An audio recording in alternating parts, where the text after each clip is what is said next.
c'est une autre histoire. Revivez des grands événements dans la chronique de Julien sur Radio Grand Lac. Eh bien, bonjour à toutes et à tous. Alors, on pense bien sûr à nos collègues Jean-Pierre et Sandra qui sont dans la salle d'à côté qui nous écoutent, n'est-ce pas, Christian ? Ils sont au réfectoire. Ils sont là, tout à fait. Bonjour Julien. Tout à fait.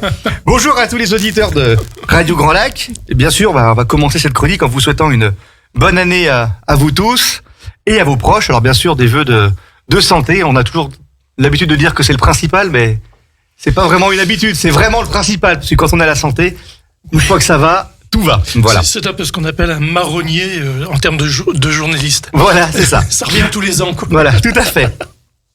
Et puis tous mes vœux de réussite, bien sûr pour Radio Grand Lac, tous les bénévoles et à vous tous, chers auditeurs, réussite dans vos projets personnels et professionnels. Alors aujourd'hui, on va quitter les plaines enneigées de la bataille d'Austerlitz, c'est le sujet que nous avons vu le mois dernier, pour revenir à une échelle un peu plus locale, puisque nous allons évoquer, durant l'heure qui vient, la guerre franco-savoyarde de 1600-1601, qui s'est soldée par la signature de ce qu'on appelle le traité de Lyon, qui a été signé le 17 janvier 1601. Alors, cette occupation et cette guerre franco-savoyarde, c'est un événement peu connu, et pourtant il est fondamental dans l'histoire de la Savoie, et on verra en conclusion pourquoi. Avant de rentrer un peu plus dans les détails, vous savez que j'aime bien forcément poser le contexte politique de chaque émission. Donc il est nécessaire de définir le contexte. Et c'est vrai que cette période, elle est particulièrement troublée. Nous sommes fin 16e, tout début du XVIIe siècle. Alors du côté des souverains français et savoyards, nous retrouvons d'un côté un roi qui est entré dans la légende. On parle quand même d'Henri IV, 1589-1610. Alors quand je cite les dates, c'est pas les dates de naissance et de mort, c'est les dates de règne. Et de l'autre, le duc de Savoie, Charles-Emmanuel Ier, dit le Grand, 1580-1630. C'est le fils et successeur d'Emmanuel Philibert de Savoie, qui est probablement l'un des plus grands souverains savoyards de l'histoire. Et on en a déjà parlé au mois d'avril dernier, puisqu'on a parlé de l'occupation de la Savoie par la France entre 1536 et 1559. Et déjà, il y avait Emmanuel Philibert de Savoie, vous savez, celui qui a retrouvé par la conquête et par la guerre ses États après l'occupation de François Ier et d'Henri II. Alors que dire sur Henri IV et sur Charles-Emmanuel Ier ? Alors, Henri IV, il est très célèbre. Alors, il est très célèbre pour avoir apaisé la querelle religieuse entre les catholiques et les protestants, avec la signature du célèbre Édit de Nantes en 1598. On le connaît aussi par sa conversion au christianisme. Bien sûr, la célèbre phrase « Paris vaut bien une messe », quand il est rentré à Paris pour prendre le pouvoir. Il est très fameux aussi pour son Premier ministre, le duc de Sully. On connaît tous, quand vous êtes passionné d'histoire, bien sûr, quand il y a Sully et Henri IV, les deux vont de pair. Alors, on le connaît aussi pour son amour invétéré des femmes. Alors, Henri était surnommé d'ailleurs le Vert Galant. Le Vert Galant. Il y a même un square du Vert Galant à Paris.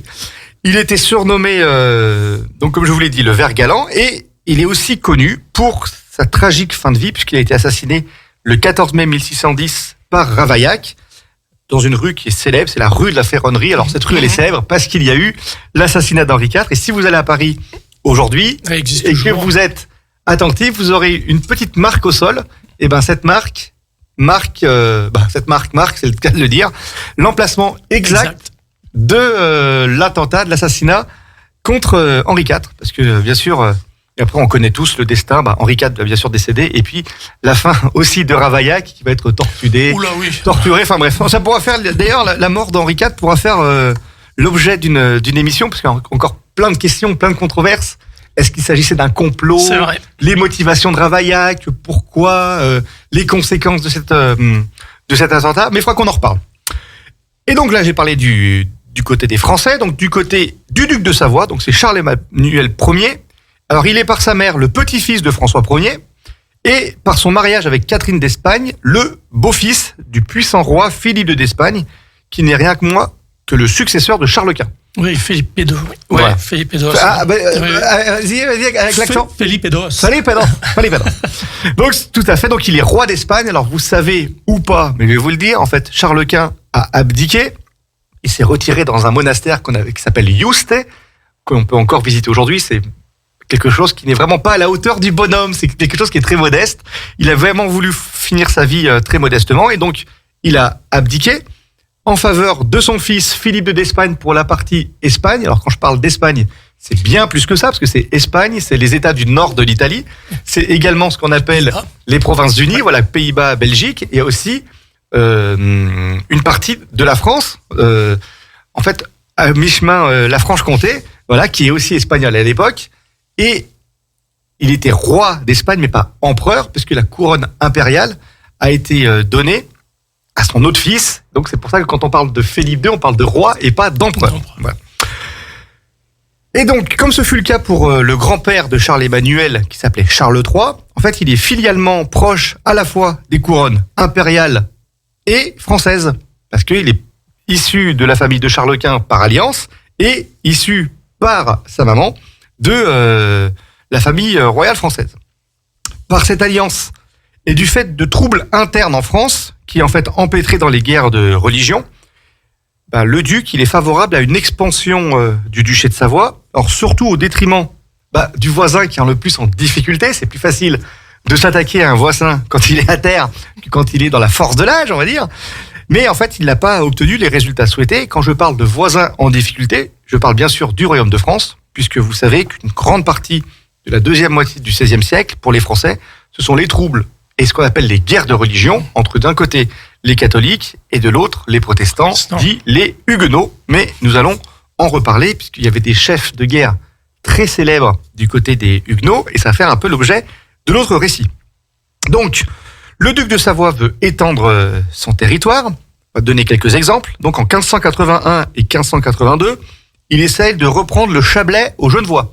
Parce qu'en fait, vous savez, en 1536, les Genevois envahissent la Haute-Savoie actuelle. Voilà, on va être très simple. Voilà. Il faut rappeler que quand on parle de duc de Savoie, voilà, il y a aussi la Haute-Savoie qui est comprise dans le territoire. Et donc le duc veut reprendre ses territoires aux Genevois, donc 1582, échec. En 1591, donc ce sont les guerres de religion.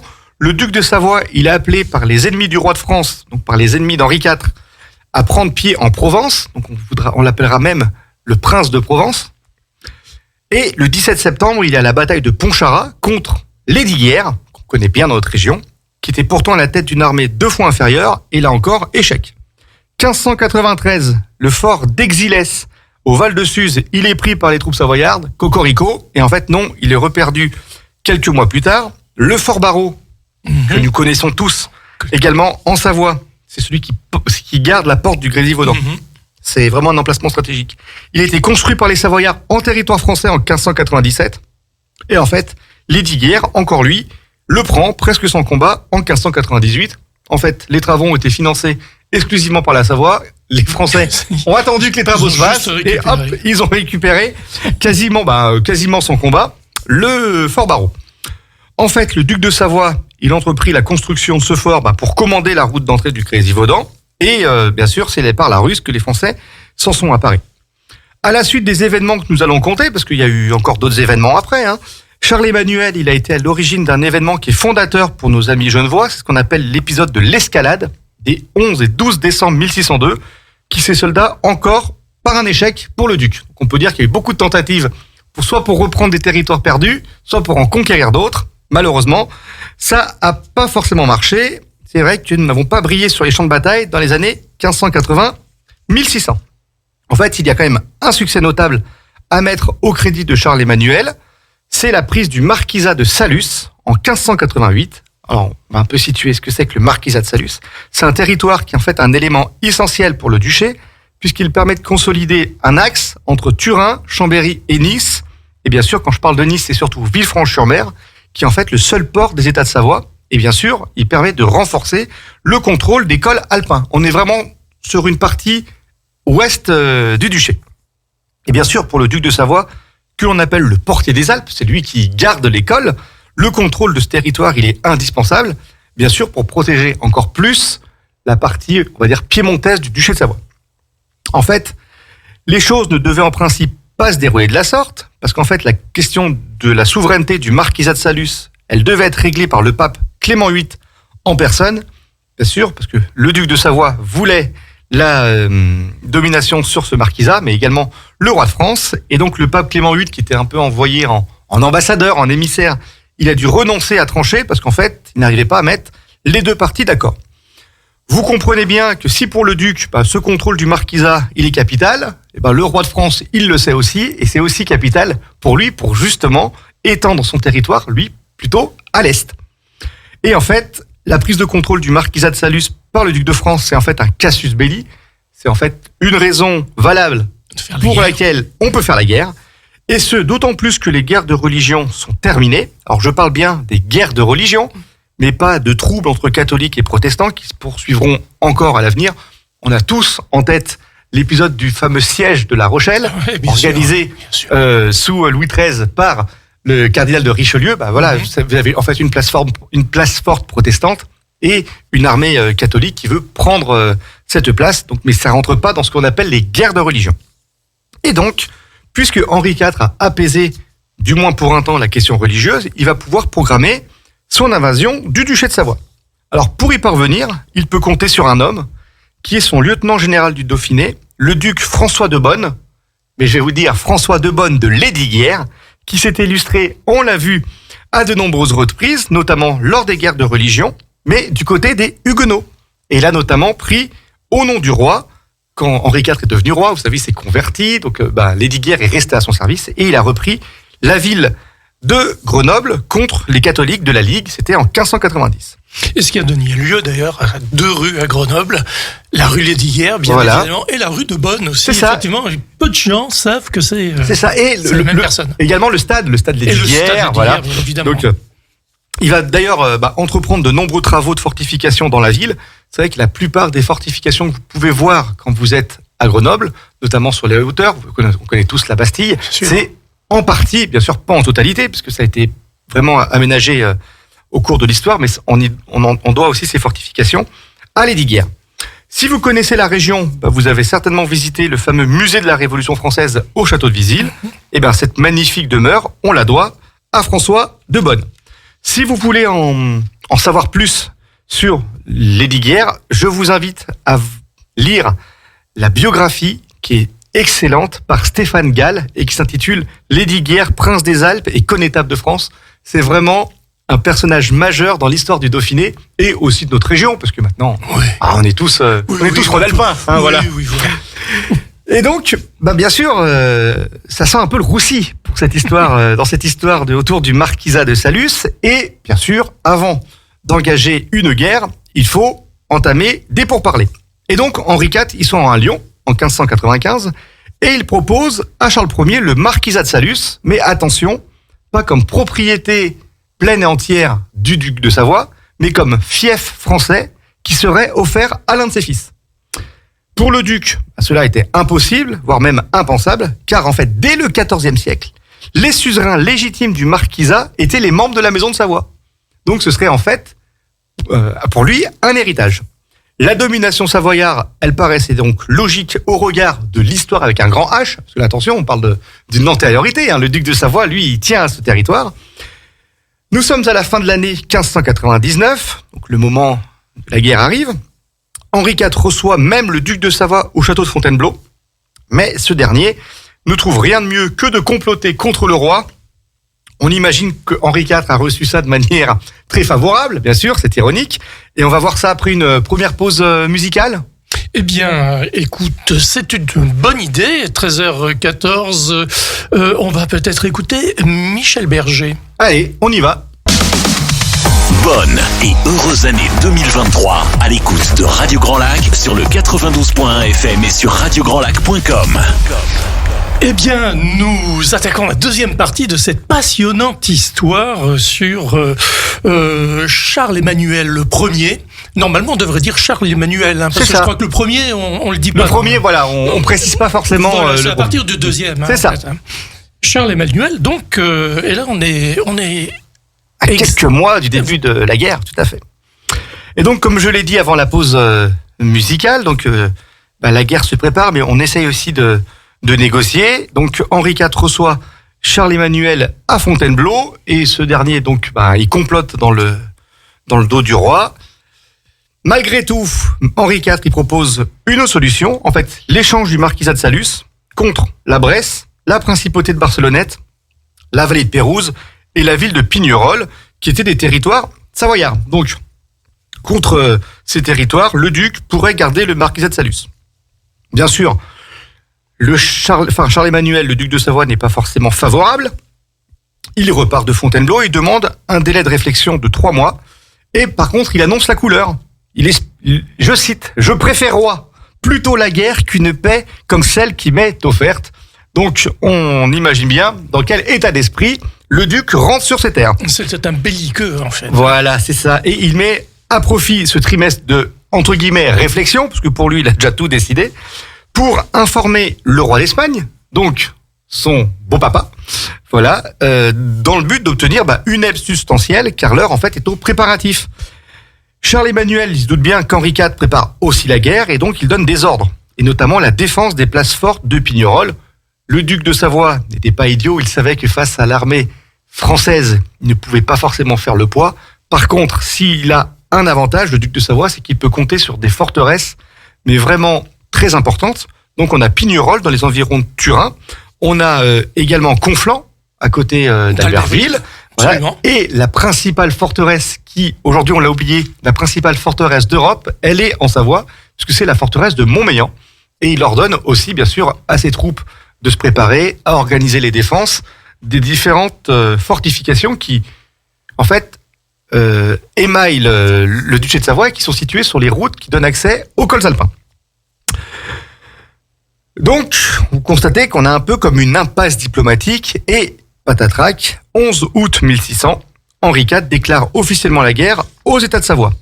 Donc, bien sûr, Henri IV, qui est un fin stratège et qui est aussi habitué aux intrigues politiques, il avait anticipé le refus du duc et il prépara les opérations dès le début du mois de juillet depuis Lyon, bien sûr à proximité des frontières, puisque à l'époque, donc le Bugey, la Bresse, le Val-Romay étaient des territoires savoyards, donc proches de la ville de Lyon.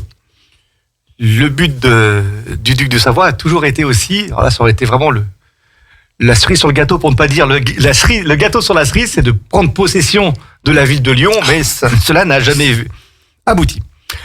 Donc on va parler maintenant des forces en présence. Donc côté français, nous avons les maréchaux Biron et les d'Iguière, qui sont en charge de l'invasion du duché de Savoie. Ils peuvent compter quand même sur 16 000 hommes, dont 2 000 lansquenets allemands. Alors en fait, faut pas vous imaginer comme une armée professionnelle. On fait beaucoup appel à l'époque à des mercenaires. On a quand même depuis quelques siècles une armée professionnelle, formée, voilà, régulière, formée, équipée, mais on a toujours quand même besoin de troupes supplémentaires et on fait appel à des mercenaires. Donc là, on fait appel à des Allemands. Les Français bénéficient aussi d'une grande supériorité au niveau de l'artillerie, grâce à l'apport du grand maître de l'artillerie qui s'appelait Maximilien de Béthune, et ils ont amassé des canons qui provenaient des provinces du Lyonnais, de Bourgogne, de Provence, du Languedoc. En fait, c'est tout le royaume qui est mobilisé pour l'invasion de la Savoie. Face à cette armée impressionnante, donc le duc de Savoie, il reste quand même confiant en ses forces et surtout en la qualité de ses défenses. Mais en fait, force est de constater que le rapport de force, justement, il est plutôt en sa défaveur. La déclaration de guerre a lieu le 11 août et en fait la première place forte savoyarde à tomber l'est dès le 13 août avec l'entrée du maréchal Biron dans Bourg-en-Bresse. Alors en fait la citadelle elle tiendra plusieurs semaines voire même plusieurs mois, mais la ville est prise 2 jours après la déclaration de guerre. Ça va très très vite. Le lendemain, Henri IV il établit son quartier général à Grenoble où il reçoit des renforts importants provenant de Suisse. Nous connaissons bien sûr la qualité des soldats helvètes, notamment depuis la bataille de Marignan en 1515, en fait. Absolument, François Ier. François Ier, voilà. Donc, et l'alliance, en fait, franco-suisse date de Marignan, parce qu'à l'époque, les Suisses étaient des mercenaires, mais vraiment d'une très grande qualité. Et c'est l'une des premières fois dans l'histoire qu'ils perdent une bataille, c'était contre les Français à Marignan. Et ces renforts arrivent directement au Fort Barreau, que l'on a évoqué tout à l'heure. Donc, vous savez, le fort savoyard qui a été construit à nos frais, on va dire, et qui a été récupéré presque sans coup férir par les Français. 2 jours plus tard, donc, le 16 août, les Français entrent dans la ville de Montmélian. Déjà, vous voyez, ça se fait en quelques jours. Ça vite, hein. Et attention, quand je dis ils rentrent dans Montmélian, ils rentrent dans la ville de Montmélian. C'est ça, c'est pareil. Mais pas dans la citadelle, ouais. Voilà, qui est, comme je l'ai dit, la plus puissante forteresse d'Europe. Et qui fera, elle, l'objet d'un siège d'environ 3 mois. Il faut dire que vu l'impressionnante citadelle que c'était, elle avait même des forces pour tenir des mois et des mois. Aujourd'hui, on s'en rend pas compte parce qu'il ne reste quasiment plus rien. Mais à l'époque, la citadelle de Montmélian, c'était une citadelle réputée comme imprenable. Alors on pourrait se poser la question justement de l'opportunité des citadelles, puisque les armées envahissantes rentrent dans les villes. C'est ça. Mais la citadelle résiste. Deux citadelles résistent pendant plusieurs semaines, plusieurs mois. Et donc, quel est le but d'avoir des citadelles ? Alors, c'est de bloquer justement des armées d'invasion, de les fixer, de façon à ce qu'ils ne puissent pas progresser. C'est ça. Et l'intérêt d'une citadelle, c'est bien sûr de fixer les troupes, comme tu l'as dit, mais aussi, quand elles sont bien protégées, surtout fournies en armes et en matériel, c'est de faire des sorties et des percées pour essayer de justement mettre en débandade les arrières de l'ennemi, puisque en fait l'ennemi il avance d'une citadelle à une autre, et quand vous avez une citadelle qui est située à mi-chemin, on va dire, le fait de faire une sortie, ça coupe un point de retraite, un point de ravitaillement, etc. Mais il faut que la citadelle soit solide et équipée en matériel et surtout en hommes, et on va voir que c'est ce qui manque un peu du côté du duc de Savoie. Le soir, donc, nous sommes le 16 août, on a des chroniques, et on nous dit que Henri IV passe la nuit dans la commune des Marches, qui est pas loin de la très belle commune de Challes-les-Eaux. Les Français peuvent alors se tourner vers Chambéry et sa citadelle. Chambéry, bien sûr, c'est l'ancienne capitale du duché de Savoie. Dès le 17 août, donc on est le lendemain de la prise de la ville de Montmélian, donc les faubourgs de la ville sont investis, donc ce sont des faubourgs que l'on connaît, Faubourg-Reclus, Faubourg-Montmélian, voilà, donc ce sont des lieux qui existaient déjà au début du XVIIe siècle. Les défenses de Chambéry, elles sont faibles, et seulement 400 hommes sont présents pour défendre la cité. Les Français donnent alors 4 jours aux défenseurs pour se rendre et laisser investir Chambéry. Le 21 août, donc au bout des 4 jours, les portes sont ouvertes, et bien sûr, seule la citadelle reste à prendre, mais on voit qu'il n'y a que 400 hommes pour défendre Chambéry. 400 hommes, ils peuvent être dans une citadelle, ils peuvent tenir un siège, ils peuvent même se défendre, ça pose pas de problème. Mais par contre, pour poser des problèmes aux arrières d'une armée organisée, commandée et structurée et surtout bien équipée comme l'armée française, c'est un peu juste. Donc on constate aussi pourquoi la capitale du duché a été transférée en 1563 de Chambéry vers Turin. En fait, Chambéry, elle est peu fortifiée, elle est située à ce qu'on appelle à l'époque en deçà des Alpes, c'est-à-dire à l'ouest des Alpes. Et elle pouvait facilement être attaquée et prise par, sur l'ennemi le plus proche, enfin l'ennemi potentiel le plus proche, c'est-à-dire les Français, en cas d'attaque. Alors que pour aller à Turin, c'est quand même plus compliqué. Il faut le franchir. Parce qu'il faut franchir les Alpes. Et on verra que c'est quand même pas une mince affaire. Et bien sûr, ça, on l'avait vu lors de notre émission du mois d'avril, en fait, où Chambéry, en 1536, était tombé aux mains des Français, aux mains de François Ier, comme un fruit mûr. Enfin, la place avait été investie quasiment sans combat. Turin, elle est plus éloignée, mieux fortifiée. Elle est fortifiée aussi naturellement par une barrière quasiment infranchissable, notamment les périodes d'hiver, novembre, décembre, janvier, février. Traverser les cols alpins, c'est très compliqué au XVIIe siècle. Et plus facile à défendre. Et bien sûr, le duc est plus motivé à défendre Turin que Chambéry, parce que maintenant, Turin, c'est sa capitale, c'est là son administration, ses archives, le trésor ducal. Enfin, vous imaginez un peu l'importance de cette ville. Et donc, bien sûr, Chambéry est un peu relégué au second plan, mais pas dans nos cœurs, bien sûr, mais on a une Savoie à l'époque qui est avant tout piémontaise. Voilà. Le jour même, donc Belay et Rumilly sont conquises et la population d'Aix-les-Bains est évacuée devant l'avancée des troupes françaises. Il s'agit en fait maintenant pour les troupes du roi de prendre pied en Tarentaise pour ensuite pouvoir franchir les cols alpins. Et pour cela, il faut enlever une place forte qui est la cité de Conflans. Oui. Pareil, place forte que l'on peut encore voir aujourd'hui, qui est très bien conservée. Bien située, voilà. Oui. Et Conflans est défendu par le baron Nicolas de Watteville, marquis de Versoix, et par plus de 1000 hommes. Alors là, attention, là, on n'est plus dans 400 hommes pour défendre une grosse cité comme à Chambéry. Là, on a 1000 hommes sur une cité qui est quand même géographiquement plus réduite, donc plus facilement défendable, et défendue par 1000 hommes. Et donc, normalement, cette place forte, qui est en fait un bouchon sur la route de la Tarentaise, est en capacité de tenir. Mais face à elle, surgissent hommes et canons français expérimentés et motivés par une avancée spectaculaire en territoire savoyard. L'assaut débute le 25 août. Il est repoussé par une quarantaine de mousquetaires savoyards. Alors attention, quand je parle de mousquetaires, on parle de soldats armés de mousquets. On n'est pas vraiment dans le roman d'Alexandre Dumas. Charles de Créqui, qui était le responsable du siège. Donc en histoire militaire, quand on parle de siège, on parle de polyorcétique. Voilà, c'est l'art d'organiser un siège, on appelle ça la polyorcétique. Si vous connaissez bien votre histoire, vous savez que parfois des généraux qui était spécialisé dans l'art du siège, était dénommé de Poliorcète, comme Démétrios Poliorcète, qui était, voilà. Vauban était aussi un Poliorcète, c'est un spécialiste de siège. Et donc Charles de Créqui, qui est aussi le gendre du duc Lesdiguières, il propose en fait une action audacieuse, qui est celle d'entreposer quelques canons sur un piton rocheux sur les hauteurs de Conflans, afin de bombarder depuis une cité élevée les arrières de la cité, et donc surprendre les défenseurs. Le beau-père, le duc Lesdiguières, refuse, mais son gendre insiste, et devant son insistance, il donne son accord pour tenter un peu ce coup audacieux.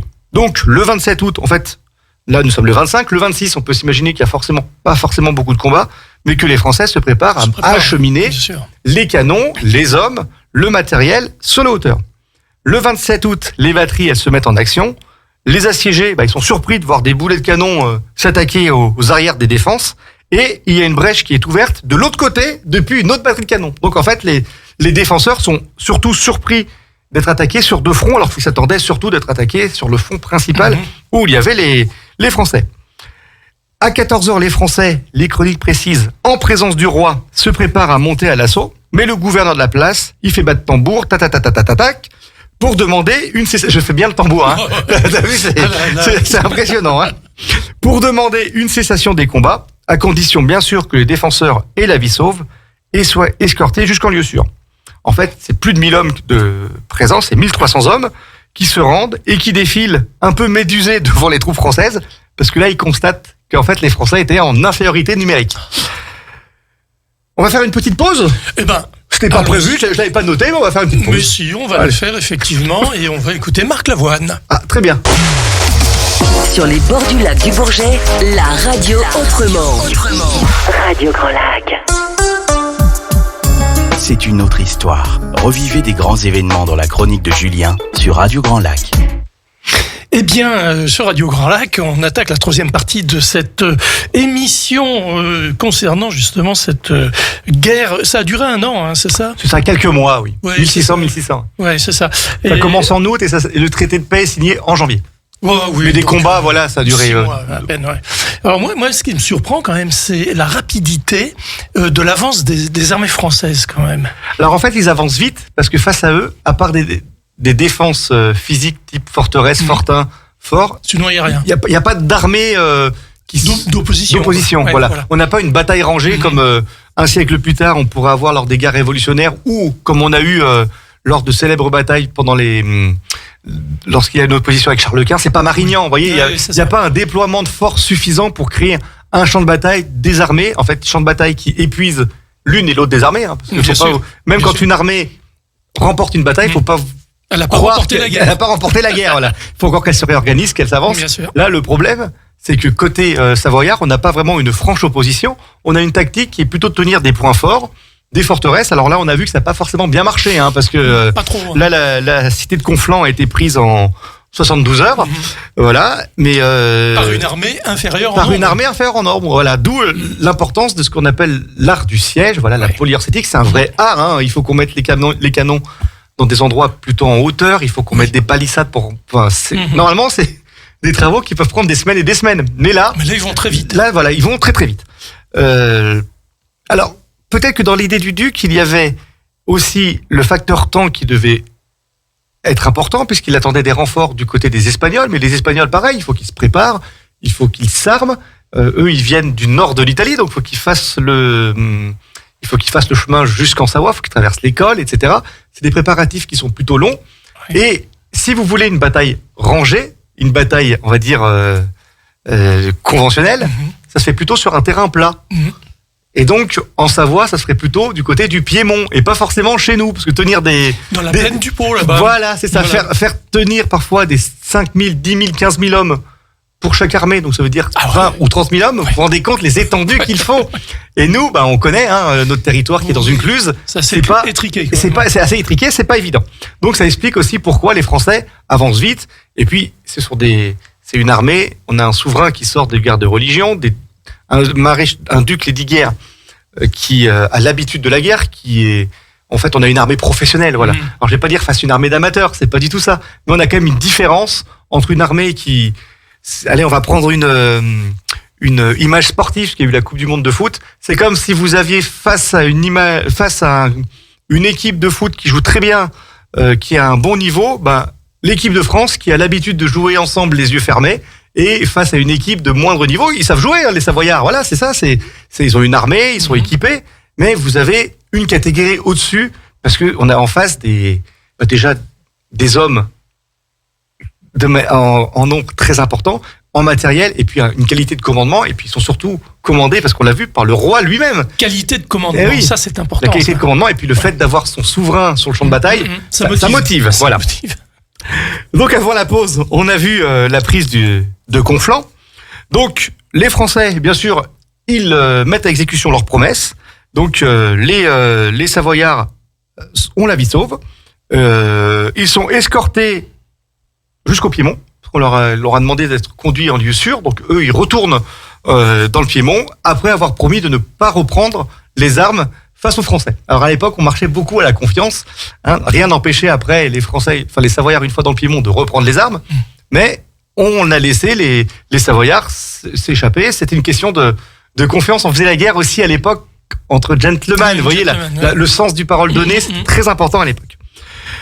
Donc, après Conflans, clé de la Tarentaise, c'est au tour de la Maurienne d'être sujette aux ambitions françaises. Et pour cela, il faut conquérir le château de Charbonnières, qui est situé à Aiguebelle. Alors, pour ceux qui connaissent les environs, il reste aujourd'hui que des ruines de cette place forte, mais qui bénéficiaient, alors ça c'était vraiment un atout pour les fortifications. Alors c'est d'ailleurs pour ça qu'on les fortifiait à cet endroit-là, qu'on mettait des forteresses à cet endroit-là.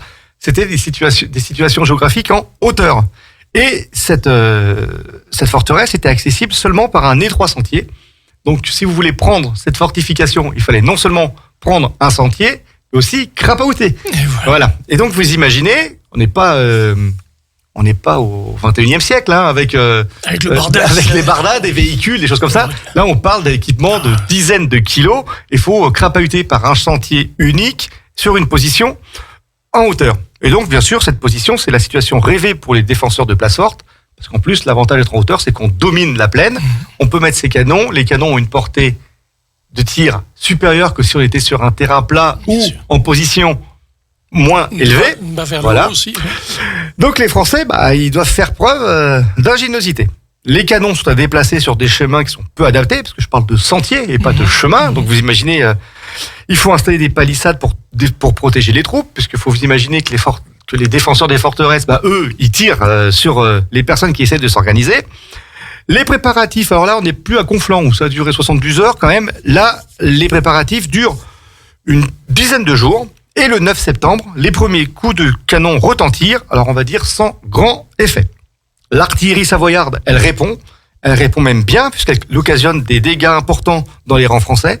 Mais les Français étaient quand même mieux équipés. Et le lendemain 10 septembre, après avoir encaissé quand même 637 coups de canon, les chroniques sont très précises, la place se rend, et elle ouvre la porte à la Maurienne, dont bien sûr Saint-Michel de Maurienne et Saint-Jean de Maurienne, qui furent prises le 18 septembre. Moutier, en Tarentaise, tombera le 22 septembre, de même que le fort de Briançon. Alors, le fort de Briançon, c'est pas à Briançon, c'est ce qu'on appelle le fort de Briançon. Voilà, qui tombe le 7 octobre. Les Français sont alors maîtres de la quasi-totalité de ce qu'on appelle alors la Savoie propre. C'est le terme alors employé pour parler de la Savoie actuelle. Voilà, on va dire Maurienne, Tarentaise, bassin chambérien, voilà. En gros, c'est la Savoie propre. L'avant-pays savoyard, voilà. On appelle ça la Savoie propre. La campagne leur a duré un peu plus de 2 mois. Et en fait, il y a une seule citadelle qui résiste. Parce qu'on a parlé que la ville avait été investie, mais pas la citadelle. C'est la citadelle de Montmélian. Mais elle capitulera le 16 novembre avec une quantité non négligeable de canons et de munitions, assez, pensait-on, pour tenir plusieurs mois de siège. Mais quand on est défenseur d'une place forte, qu'on a des informations qui nous viennent comme quoi les villes tombent les unes après les autres, à quoi bon résister ? Alors, vous le savez, la Savoie, c'était bien sûr ce qu'on appelle le Piémont, la Savoie propre, mais pas seulement, parce qu'il y avait aussi à l'époque le comté de Nice, bien sûr, qui appartenait au duc de Savoie. Et là aussi, une campagne militaire s'engagea avec comme objectif la prise de Nice, qui était la principale ville du comté de Nice, justement, mais bien sûr du port de Villefranche-sur-Mer. Mais alors ça, c'était fait en parallèle. En parallèle, voilà, c'est ça. Mais donc, là, une armée quand même conséquente. Ah oui, tout à fait, oui. Donc en fait, on a on n'a pas qu'un front en Savoie. En fait, on en a 3. On verra ça tout à l'heure. D'accord. Mais parallèlement à cette attaque, en fait, pour essayer, pour que le duc disperse ses forces, on a lancé plusieurs attaques. Donc on peut dire que là, ce sont des attaques plutôt de diversion. Mais quand même, il y a l'objectif de prendre Nice. Mais là, les Savoyards, ils sont bien retranchés et ils tiennent tête aux Français, qui obligent donc le commandant de ces troupes françaises au camp de Nice, qui s'appelle Charles, le duc de Guise, c'est le fils d'Henri de Guise, c'est pas n'importe qui. Et donc les Savoyards qui la tiennent, elles obligent les Français à se replier plutôt en Provence. Et là vous allez me demander, parce que j'ai dit tout à l'heure qu'on avait 3 fronts, qu'est-ce que c'est que ce 3e front ? Et le 3e front, c'est la reprise du marquisat de Saluces. Voilà. C'est quand même le but de l'expédition, c'est que les Français doivent reprendre ce territoire. Et donc, là aussi, les Français lancent une attaque. Alors en fait, ils lancent une attaque au marquisat de Saluces, c'est un peu le but de la guerre, donc forcément, on va essayer de le prendre. C'est le minimum, on va quand même lancer une attaque. Et donc, comme à leur habitude, les Français, ils avancent rapidement. Mais là aussi, les Savoyards résistent. Alors, ils résistent parce que ce sont des troupes piémontaises et espagnoles, des troupes espagnoles qui sont aussi très expérimentées. Et là, les Français n'ont pas d'autre choix que de se replier sur des positions qui sont plus facilement, entre guillemets, défendables à l'ouest des Alpes. Le marquisat de Saluces, il est émaillé de places fortes et de petites fortifications qui ralentissent là les Français. Et là, on est sur des terrains qui sont pas évidents, c'est les Préalpes, c'est pas facile. Et pourquoi les Français, ils n'ont pas forcément incité à prendre ce marquisat ? Pourquoi ? Simplement parce que c'était une incursion de diversion, afin de fixer les meilleures troupes du duc et donc avoir le champ libre en Savoie, pour ensuite prendre pied dans le Piémont. Parce qu'il ne faut pas croire que le duc possédait aucune force, il pouvait prétendre sur à peu près 16 000 hommes pour contre-attaquer à partir du mois de novembre 1600, le temps qu'il s'organise, etc. Mais je parle du mois de novembre. Et il y a un problème, c'est que vous imaginez bien qu'au début du XVIIe siècle, il était quand même difficile pour une telle armée, 16 000 hommes à l'époque, c'est énorme. Quand je vous parle de 16 000 hommes, c'est les hommes, le matériel, ceux qui accompagnent les hommes, de franchir l'école alpin. Et donc, cette troupe, elle s'est contentée de stationner dans le Piémont pour défendre des intérêts plus vitaux et des intérêts plus politiques. Puisque maintenant, on sait que le centre de gravité politique de la Savoie s'est déporté depuis 1563 du côté de Turin. Si le mois de novembre, il n'est pas propice au combat, vous imaginez bien que le mois de décembre non plus. Et donc, chacune des armées prend ses quartiers, on va dire ses quartiers d'hiver, à l'intérieur des fortifications. Donc les Français, ils se mettent à Montmélian, à Sainte-Catherine, à Viry, donc on est dans l'actuelle Haute-Savoie, à proximité de Genève, et les Savoyards, eux, sont stationnés plutôt dans le Piémont. De toute façon, ils n'ont pas le choix. Il n'y a plus de fortifications ou de forteresses à défendre en Savoie. Donc toute traversée des Alpes, dans un sens ou dans l'autre, ça paraissait bien trop difficile. Et donc, en cette fin d'année 1600, on peut dire que les positions, elles sont figées. Donc, comme on le voit actuellement lorsque l'on parle du conflit russo-ukrainien, on sait que c'est pas là qu'il va y avoir des grandes manœuvres parce que c'est l'hiver et l'hiver, c'est pas forcément des moments où il est propice d'attaquer parce que c'est vrai qu'il faut que les troupes se reposent et surtout avec le froid, c'est très compliqué d'attaquer. Dans l'histoire militaire, peu ont été ceux qui sont aventurés à attaquer l'hiver. Napoléon. Alors, ça n'a pas forcément eu beaucoup de succès. Pendant la Seconde Guerre mondiale aussi, les offensives d'hiver, c'est très compliqué. Et là, on parle quand même d'un territoire alpin, donc un territoire en altitude, et donc avec surtout quand il neige. Il n'y a pas de déneigeuse à l'époque. Donc, vous imaginez, donc chacun reste au chaud dans des positions qui sont bien établies, bien à l'abri. Donc les positions, comme je vous l'ai dit, elles sont figées, et la guerre, malgré quelques succès, parce qu'on a dit qu'au marquisat de Saluces, les Savoyards avaient bien résisté. À Nice, les Français sont repliés en Provence, ils n'arrivent pas à prendre la ville de Nice, ils sont même mis en échec. Et la guerre a tourné rapidement à l'avantage des troupes d'Henri IV. Alors qu'est-ce qu'il reste à faire pour Charles-Emmanuel ? Puisqu'il n'est pas en position de force, il n'a pas d'autre solution que de négocier. Puis on va voir ça après une troisième pause musicale. Allez. Les négociations, le traité de paix. Oui, quand même, parce qu'il va bien falloir y arriver. Il va bien falloir qu'on s'en sorte quand même. Voilà. Je vous propose Naughty Boy. Radio Grand Lac, votre radio. 4e et dernière partie de cette émission. Déjà ? Eh oui.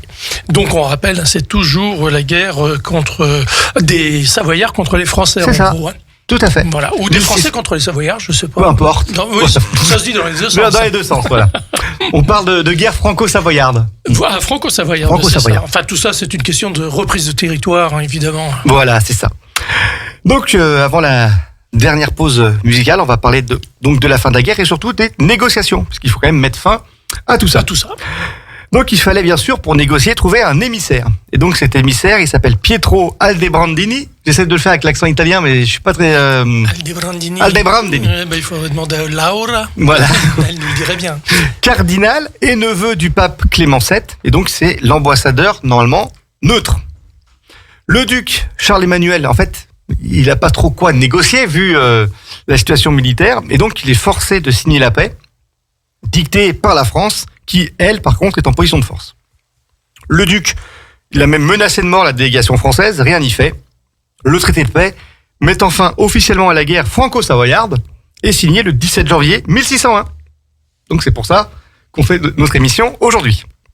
Le roi de France renonce au marquisat de Saluces. Ah, tiens. Mais il prend quand même possession de la Bresse, du Bugey et du Val-Romey, et donc bien sûr de l'ensemble des places fortes situées dans ces territoires. En dédommagement de guerre, Charles-Emmanuel il doit payer une somme assez importante, 300 000 écus, et il doit en payer 100 000 supplémentaires s'il souhaite traverser les nouveaux territoires français. C'est-à-dire que si Charles-Emmanuel veut retraverser le Bugey, le Val-Romey et la Bresse, il doit repayer 100 000 écus supplémentaires, de quoi en fait arrêter toute velléité d'expansion savoyarde sur ce territoire. Alors pourquoi une telle clause ? En fait, il faut empêcher la Savoie de venir en aide à son allié espagnol qui était lui, maître de la Franche-Comté. C'est ça. Et les Espagnols étaient, en fait, on l'a oublié, mais l'ennemi héréditaire de la France. Aujourd'hui, on dit souvent que l'ennemi héréditaire de la France, c'est l'Angleterre. Oui. Mais à l'époque... Elle en a eu pas mal. On en a eu pas mal. Héréditaire, à l'époque, c'était plutôt l'Espagne qui était, bien sûr, la couronne espagnole, qui était le concurrent principal de la France à l'échelle européenne. C'est comme je vous l'ai dit tout à l'heure. Vous allez en Italie du Nord, vous avez des Espagnols. Vous allez en Espagne, vous avez des Espagnols. Et après, si vous voulez aller du côté des Flandres, des Provinces-Unies, zone qui est aussi souvent l'objet de batailles entre la France et ce qu'on appelait à l'époque l'Empire, même si là c'est la couronne espagnole, et c'était la position des Espagnols. En fait, tout s'explique. La conquête du marquisat de Saluces, c'était en fait peut-être qu'un prétexte pour éloigner encore plus les frontières savoyardes vers l'Est, et donc étendre le royaume de France un peu plus vers ce qu'on appelle ses frontières naturelles. Théorie qui a été chère au futur roi Louis XIV, petit-fils d'Henri IV. Ce qu'on appelle les frontières naturelles, c'est qu'en fait les frontières sont en fait matérialisées, si on veut, par des éléments géographiques. Cours d'eau, hors fleuve, montagne. Et donc c'est à peu près ce que l'on a aujourd'hui. Vous avez une frontière naturelle au sud avec les Pyrénées, vous avez une partie des frontières de l'Est avec les Alpes et une autre avec le Rhin. C'est ça. Voilà, donc c'est une théorie que l'on doit à Louis XIV, et déjà, à l'époque, les Français voulaient pousser un peu plus les frontières vers l'Est et donc vers les Alpes. Par cette défaite, en fait, le rêve d'expansion de la Savoie vers le Dauphiné, la Provence et le Lyonnais prend définitivement fin. Plus jamais on aura des tentatives réussies d'envahir par les Savoyards ces territoires. Et en fait, le mouvement amorcé en 1563, en fait, avec le changement de capitale de Chambéry vers Turin, et bien sûr le destin entre guillemets italien de la maison de Savoie, il se précise, il se dessine déjà en 1601. En fait, petit à petit, guerre franco-savoyarde après guerre franco-savoyarde, parce qu'il y en aura d'autres, notamment Louis XIV, avec une guerre franco-savoyarde avec Louis XIV, perd de son influence pour n'être composé à l'ouest des Alpes en 1860 que de la Savoie et du comté de Nice. Mais ça, c'est une autre histoire. C'est une autre histoire, effectivement. Alors donc, on parlera de quoi la prochaine fois ? La prochaine fois, on va être au mois de février, et donc on va fêter, je ne sais pas si le terme est approprié, mais on va être en pleine commémoration des 80 ans d'une bataille qui a été probablement le plus grand tournant de l'histoire de la Seconde Guerre mondiale, avec la bataille de Stalingrad, qui s'est achevée le 2 février 1943, et là nous sommes dans le 40e, on va dire entre guillemets, anniversaire, donc nous allons voir, bien sûr, le contexte géopolitique, c'est pas compliqué, c'est la guerre. Donc le contexte de la Seconde Guerre mondiale en 1942 et 1943. Pourquoi les Allemands mettent le paquet pour conquérir la ville de Stalingrad. Le front de l'Est. Ouais, voilà. Pourquoi les Russes, eux, mettent le paquet? Parce qu'il ne faut absolument pas que cette ville tombe. Parce que déjà, elle s'appelle Stalingrad, c'est la ville de Staline. C'est la ville de Staline. Aujourd'hui, Volgograd. Mais c'est pas seulement la ville de Staline. C'est aussi une ville qui qui ouvre la route au Caucase et donc aux champs pétrolifères caucasiens de la Russie. Donc c'est très important pour les Allemands de s'en emparer. Et c'est donc bien sûr tout aussi important, voire même vital pour les Russes de la défendre. C'est probablement la bataille la plus connue de la Seconde Guerre mondiale. Quand on parle de la bataille de Stalingrad, bataille mais aussi boucherie, puisque d'un côté ou d'un autre, on n'a pas fait de cadeaux. De toute façon, à l'époque, on en faisait très peu. Voilà, là, on parlait de guerre qui se faisait entre gentlemen. Alors là, c'est pas du tout ça. Voilà, la même chose. Pas la même chose. Voilà, donc destruction massive, civils morts en quantité indénombrable. Enfin, vraiment tout ce qu'il y a de pire dans un conflit. Et pourquoi est-ce que cette victoire soviétique a été un tournant? Et pourquoi et comment les Allemands ne se relèveront jamais de cette défaite? Et aussi, on verra. Parce que je suis déjà un peu en train de travailler, j'anticipe. Super. Comment le entre guillemets chef d'état-major, même si c'était pas lui, mais autoproclamé Adolf Hitler a commis des erreurs énormes. Et puis le Reich allemand ne s'en relèvera quasiment jamais. Donc on verra ça le mois prochain, le deuxième vendredi. Et si je peux faire un peu de promo pour Challes-les-Eaux, allez. Vous êtes toujours attendus, parce qu'on a fait une émission lundi dernier pour le spectacle du Grenier de la chanson à l'Espace Bellevarde, donc ce samedi à 20h30. Et il reste que quelques places pour la pièce de théâtre Ça va râler maintenant avec Serge Papagali, donc le 21 janvier à 20h. Dépêchez-vous, il reste très peu de place. Donc si vous voulez venir, vous participerez à 2 super moments culturels. Eh bien, ce sera avec joie. Eh bien, merci. Eh bien, merci. Et puis, donc, on se retrouve maintenant en février. Voilà, le mois prochain. Tout à fait. Merci. Merci à toi. Bon après-midi. Encore bonne année. Et bonne année à tous, effectivement. Ouais. Moi, j'aurai l'occasion encore de re-souhaiter ce soir. Ouais, on parlait de bonne année et on a parlé de François de Bonne, duc de Lesdiguières. Comme quoi, tous imbriquent. Ah, ça, il fallait la trouver, ça. Ah oui, je l'ai réfléchi, là. J'ai trouvé pendant la pub, pendant la pause tout à l'heure. Là, je suis au taquet. Merci, Julien. Merci. Au mois prochain. À bientôt. À bientôt.